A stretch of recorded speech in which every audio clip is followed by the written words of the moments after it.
Marahay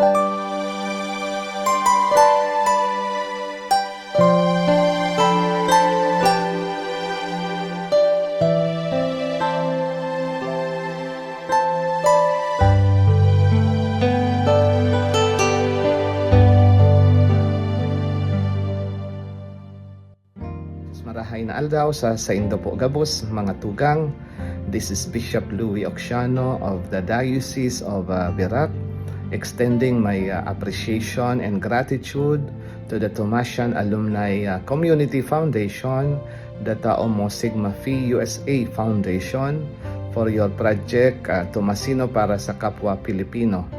Your assistance to our province, Catanduanes, which had suffered a lot during the Typhoon Pipito, is indeed a blessing.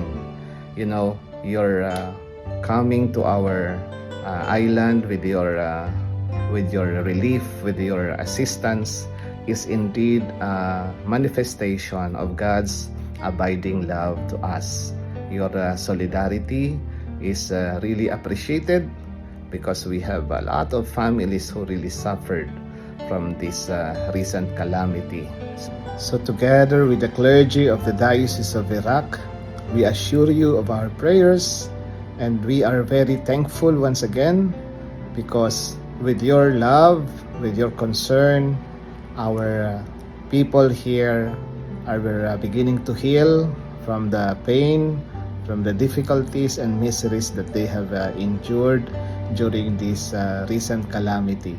Mabuhay po kamo, asin Diyos ang magbantay sa Indo Gabos. Un gaudio predicare